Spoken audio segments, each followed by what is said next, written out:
സാറേ, എനിക്ക് വേറെ ഒരു സഹായത്തിന് ആരുമില്ല. ഒരു കാല് മുറിഞ്ഞു മാറ്റേണ്ടി വന്നു. കഴിഞ്ഞ ഒക്ടോബർ 25-ന് അടിമാലി കൂമ്പൻപാറയിലുണ്ടായ മണ്ണിടിച്ചിലിൽ വീട് തകർന്ന് ഗുരുതരമായി പരിക്കേറ്റ സന്ധ്യയുടെ ഇടതുകാൽ മുട്ടിന് മുകളിൽ വെച്ച് നീക്കം ചെയ്യേണ്ടി വന്നു.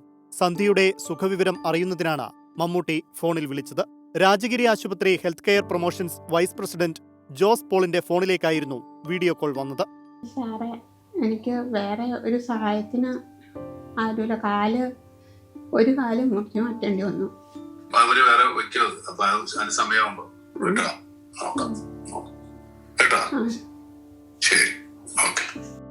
സന്ധ്യയ്ക്ക് കൃത്രിമക്കാൽ വെക്കുന്നതിന് വേണ്ട സഹായം നൽകാൻ care and share international chairman K മുരളീധരന് മമ്മൂട്ടി നിർദ്ദേശം നൽകി.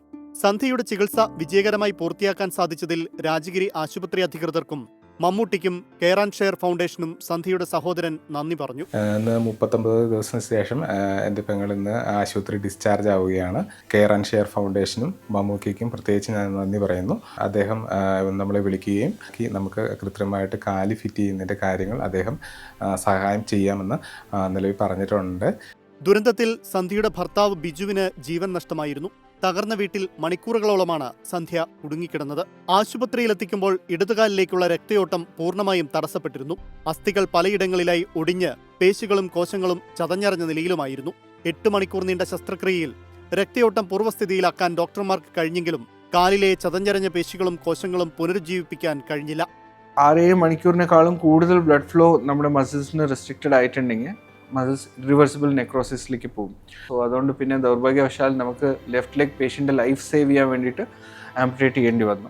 ഫിസിയോതെറാപ്പിയിലൂടെ പരസഹായത്തോടെ നടക്കാൻ സന്ധ്യയ്ക്ക് സാധിക്കുന്നുണ്ട്. പ്ലാസ്റ്റിക് സർജറി വിഭാഗം മേധാവി doctor Jijiraj Kulangara, senior consultant doctor ഗലി ഇറ്റെ, doctor Praveen AJ, general surgery വിഭാഗത്തിലെ doctor Ravikanth, doctor Archana S, ortho വിഭാഗത്തിലെ ഡോക്ടർ ടോം ജോസ് എന്നിവർ ചികിത്സയ്ക്ക് നേതൃത്വം നൽകി. നമ്മൾ ഇനിയുള്ളത് നമ്മുടെ കാലിൽ പ്രോസസ്സസ് വെക്കുക എന്നുള്ള, അത് മുറിവ് കംപ്ലീറ്റ് ആയിട്ട് ഉണങ്ങിയതിന് ശേഷം നല്ലൊരു പ്രോസസ്സ് വെച്ച് നന്നായിട്ട് നടക്കാൻ പാകത്തിനാക്കാം എന്നുള്ളതാണ് പ്രതീക്ഷ. അർബുദബാധിതനായിരുന്ന മകൻ കഴിഞ്ഞ വർഷം മരിച്ചു. നഴ്സിംഗ് വിദ്യാർത്ഥിനിയായ മകൾ മാത്രമാണ് സന്ധ്യയ്ക്ക് ഇനിയുള്ള തുണ.